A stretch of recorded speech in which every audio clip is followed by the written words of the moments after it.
This is Candid Conversations with Dr. Mayfield, a podcast that resources families and friends with tools to have important conversations about mental and emotional health. This show is sponsored by Mayfield Counseling Centers, helping you find clarity, hope, and purpose. Here's your host, Trever Shirin.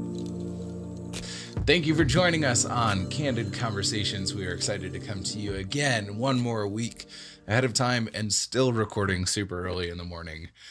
A nap would be good right now. Oh man, the weather right now is like super foggy, and well, for those of you that are not in Colorado, it was April 30th yesterday, and it snowed like nobody's business for the first half the day. I think we got more inches of snow yesterday in April than we did throughout the entire winter.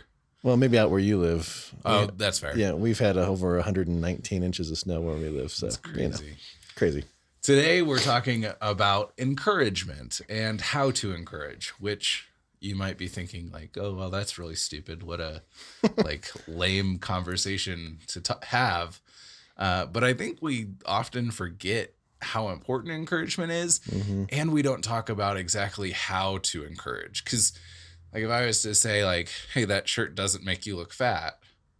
Wow. Like that's not a compliment. So the right? baseline assumption is that I'm fat. Right. Yeah. Not an encouragement. No. But I think a lot of times we can say things like that and not recognize that what we're saying isn't what we're trying to intend. Well, it's interesting because I think it goes back about a year ago. We did a love languages conversation, and words of affirmation is one of the love languages, which is a form of encouragement. But also, I think we talked right before Christmas about how to give good gifts. Totally. And I think the idea of encouragement is similar to the idea of giving good gifts, right? Because, I'm not, we talked about this in, I think, November, December. I'm not going to go out and get you just a random gift because I have to get you a gift. Right. Like I want to give some thought to it and what makes you tick and why do you like this and, those kinds of things. And I think it's the same thing with encouragement, that I can't just say, hey, you look nice today and just leave it at that. Like, thank you for doing this, and this, because it really meant this to me. Right. Because I know your heart is here. And, so it's really focusing in on the individual. Mm-hmm. Yeah. And I'd like to explore as we get started, the same way we have for a couple of our episodes of like whether or not this is true. Like, do we need encouragement? Is encouragement important? Well, what is encouragement? That's a great question. Let's dive in and start figure from the it basics. out. I don't know. I'll give you kind of what I think it is. I'd love to hear from you what you think it is too, because I think, I wonder if it changes from generation to generation. So, we're a generation and a half apart, I think, something like that. And so for me, encouragement is,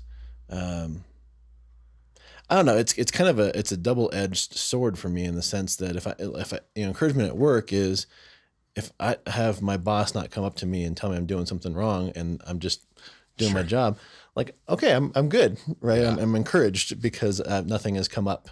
I don't need these because of the absence of criticism. I'm still getting paid every month and that kind of stuff.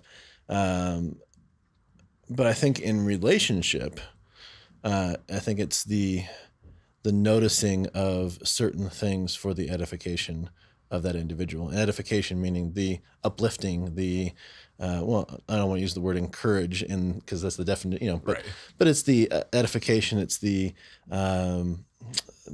noticing of something different or extraordinary, to bring joy. In my mind. I don't know what it looks like for you though. Well, and I think for me, encouragement and edification are different, but in the same vein. I'm not going to try with the ravens and crows again, but all edification is encouragement, but not all encouragement is edification. Because I think edification speaks to the spirit of a person, and that can be their personality, what they stand for, or their literal spirit, either one. Okay. And I think encouragement is kind of just, if I was good to go through the entirety of my existence without being encouraged, there would probably be less productivity from me. There would be less courage that I have to face things. And there would be less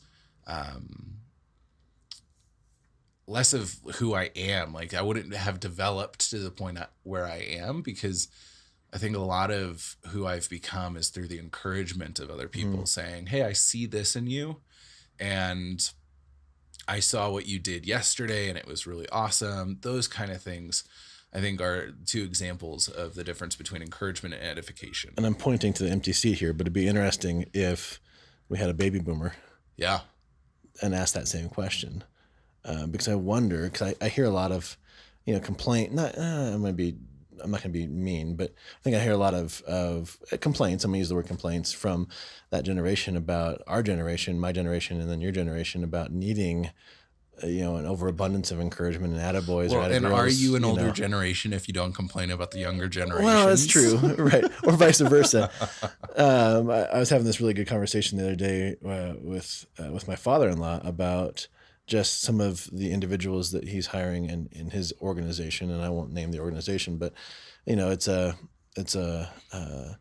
highly you have to be highly skilled and trained to be a part of this type of organization. You can't hire my boy Joe Schmo. Right. No, you have to go to get your certain degrees and all that kind of stuff. And he goes, I am just floored by how much. He didn't use the word encouragement, but how much affirmation, that these younger generations are needing. And he goes, when it was my generation, he goes, I'm not saying that's wrong, but he goes, in my generation, it was, well, I got paid this month. I must be doing something right. And every month the contract starts over. Yeah. Right. And, next month, still got a job. Still, Right. And he goes, it just baffles him with, I'm a Zennial, so I'm kind of on the line of generation millennials, and what's the one before us? Gen X? Gen X's. Yeah. So Zennials. So yeah. So I'm like right on the line, 1981, where you're firmly a millennial. Yeah. Right. And then the generation. Inescapably so. Right. And then the generation, after you, and he goes, I just don't understand why there's so much affirmation needed. Yeah. And I said, well, it's an interesting thing. He goes, I don't know, did we create this? And that goes back to the encouragement piece. Yeah. I think encouragement in my mind is the desire to bring out the best in somebody else and to point those things out, right? I'm just not going to for like our relationship, right? I'm going to go and I'm going to look for things that I want to encourage you on, right, for your growth and for your, like you had said, for your growth and for your courage and for your propelling into the future. I'm going to notice those things and call them out. But I'm not just going to go, oh man, I didn't encourage Trevor today. Let me figure something out, right? And pull it out of know where. And I think that's what he's saying. Sometimes is he goes, I feel like they need edification just for edification's sake, not for mentorship, not for the propelling forward and that kind of stuff. I don't know how you feel about that, but I thought it was an interesting conversation as we had over coffee a couple days ago. Yeah. So. And while I'm thinking about it, it kind of seems to me like there might be 3 different levels to this conversation. Sure. The first level being affirmation, the second level encouragement, the third level edification. Where's validation? Oh, I think that would probably be the foundation. First to validation, affirmation. Okay. Like, hey, what you're doing is right. Right. Hey, what you're doing is good. Hey, the way you did that was really good. And then finally, hey, you are a really hard worker, and I can tell that because of how you did this and this, and how you've worked really hard through that. Okay, so say that again. So the 4 levels then we just created. Now I got to remember it. Validation. Validation would be you're doing that right. Right. Because, right. That's you want to know. Right. The affirmation is you're doing that well. The encouragement is the way you did that was really good. So talking more about something specific, it's not just, oh, that was good. It was, hey, I liked how you moved this thing to that point before this thing because that actually worked out really well. And then the edification is you're a really hard worker, and I can tell that by how you've done 1, these 2, things. 3, 4, 5, 6. Okay. And so it goes from the work is correct, you're getting it right. Right. And now the work is good. We're still focused on the work. And now the way the work is being done. And then finally about you. So it's interesting. So if we actually did, and I think it'd be really fun to get a couple generations in here Yeah. and have this conversation, because I would say, I'm not going to speak for my father-in-law, but I would say that he would say that the validation piece is that paycheck every month, Sure. right? Yeah. You're doing it right. Right. You did the work. You did the work. You get paid. And then the affirmation is calling that out Yep. verbally. Then the encouragement is, even deeper into that, and the edification is kind of calling out the character, and that makes sense. I see a blog post coming. Yeah. I think to flesh those things out, I think is a really good idea, because we don't really take the time to understand that. And so when somebody like my father-in-law looking at the younger generations and he thinks they need validation, I'm wondering if it's actually they need edification, or they need, right. So it's breaking it down into not just an overarching, this is what it is, it's just they need validation because they can't stand on their own 2 feet. And that might be true for some people. Yeah. But others, it might be, like, okay, I'm doing it right, but it'd be really nice to hear how and what you see. And it's that mentorship Totally. kind of piece of it. Well, and I think that it's important to note that you can't jump from validation to edification. You can, but I think it is so much more beneficial if you go through the steps and you build into that relationship. The steps we just created. Nice. I'm going with it. I like it. It's good. But I think it also feeds into our ability to be seen and secure, which you've talked a lot about. Yeah. And that when we're asking for that edification, if that's really what we're going for, I'm sure there's definitely individuals that your father-in-law camera turned off. We're down to one camera. We're down to one camera. That's okay. I'm sure there are individuals that your father-in-law works with who really just need the validation. Yes. Like, yeah, that's right. Mm-hmm. But there are probably others who, according to the context of their life and how they developed as a person, they're longing for edification because they long to be seen and secure. Well, right. And I think now we can even parse it out even further. Is your job the place to find that? Right. Or is it in relationship, mentorship, community? And I would argue that your job is not the place to demand or to find, in my mind, edification and encouragement. Validation, affirmation, yes. Yeah. Maybe some encouragement. Maybe some encouragement every once in a while. But the edification piece really comes in friendship, in mentorship, in family, in community, that it's built upon trust, it's built upon shared experiences, it's built upon longevity and time, right? And I think in my mind is the difference. Yeah. And for a lot of people who go into a workplace anticipating and longing for edification, I think that seeds bitterness. We've talked before on the show about how a change of mindset and a change of perspective can literally change everything. Well, it's interesting you bring that up, because I'm wondering if we take this newfound steps, which I want to write down and kind of parse out a little bit, to other things, right? So you said that if, there's an expectation of an uncommunicated expectation for edification in a workplace, but all they get is validation, it could seed bitterness. Well, it could also seed entitlement, that I deserve these things. But think about even greater into our conversations around politics or religion, or when I say politics, I'm not just talking about party line type stuff. I'm talking about what's your view on immigration, what's your view on abortion or homosexuality, or all these kinds of things. And we go into these conversations expecting edification. Yeah. And now we're not getting that because somebody is disagreeing with us. Right. Which is okay. Because that doesn't even speak to, that goes down to we're looking for validation, but it's mixed up with our edification. Right. And so instead of just having a conversation and learning from the other person, or being okay with the tension and the disagreement, we get angry, we get bitter, and then we start lashing out because that uncommunicated. So it's just interesting how this expands into so many different layers. Right. And I think it's important to note that it's not just in the workplace. No.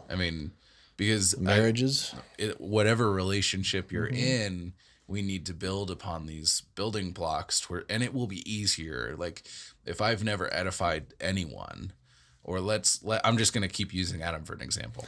If I've never edified thank you, Adam, it's going to be really hard for me to just jump to that. Right. If I've never validated him, it's going to be hard for me to jump to edification. So I think we need to, there's that earned trust, but I think there's also an earned right. Yeah. Right. You know, have you ever met that individual, whether it be a boss or a older peer or a youth pastor, or somebody that, you know, maybe has good discernment, but comes up to you after the second time meeting and says, I see this, this, and this, which is meant to be edification, but there's no earned relationship or earned trust.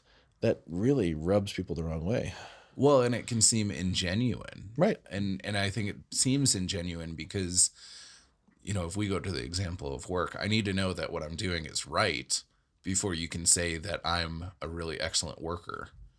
Because if those two aren't, you know, if I'm not doing it right, then there's no way I'm a good worker. Right. There's no connecting the dots. Right. Yeah. And so going through that process with people, I am confident that there's a way for you to go through every single step in the process in one sentence. So I wonder for our listeners, you know, I mean, we've I think created something that we can talk about more than just one episode. Yeah. But it'd be interesting to take each one of these steps. So validation, affirmation, encouragement, edification. And what if we broke them down into an episode? Yeah. Because I think it'd be, you know, I'm not assuming this, but I wonder if some of our listeners are going, okay, like, I hear what you're saying. It's all great, but like, what is validation? How do we validate, you know? Right. What is affirmation? How do we, you know, affirm? And we're talking about encouragement today. You know, and so I wonder if we can break these down a little bit and extend this topic for a little while. Well, welcome to our four-part series that we've decided on just now. Or maybe our 5-part series. We just laid the foundation today. Right. So there you go. 5-part. That's awesome. We'll plan on all the other things so you get the benefit of research and doing the work right. Because I think to a lot of people, and I could be completely wrong, but I think to a lot of people, all three of these are the same. Mm-hmm. Right. And so helping ourselves and helping our listeners really break down the nuances and the differences between the four, then really can lay the foundation for doing this well, in my mind. Yeah. Well, welcome to Mental Health Month. I think it's in May is Mental Health Month. And so for May, I think this is going to be the new plan. Sounds good. Talking about how to do this, because I think it feeds into our ability to be there for somebody else and to help others and be helped by being able to decipher what's happening. Well, and I also want to throw out there too, that when these things happen, what does it do to our thought life? What does it do to our mood and our emotions when we're validated, when we're affirmed, encouraged, and edified? And so I want to take that look into that maybe this month. It's a good lead in. Super excited for this. Hope you are too. And if you have any comments or thoughts about this process, if you think that we've missed out on something, like we talked about in the 5 love languages, I think that there's a 6th, which is food. And, you know, I've never told Gary Chapman that, but, you know, next time I have Gary, if you're listening, just want to throw that out there. But you might have something really important to add to this conversation. We'd love to hear it. And we will do our best to try to have different generations on this couch with us to have these conversations with. Be great. Thank you for joining Candid Conversations. If you would like more information, you can email candid@mayfieldcounseling.com or call 719-452-4803.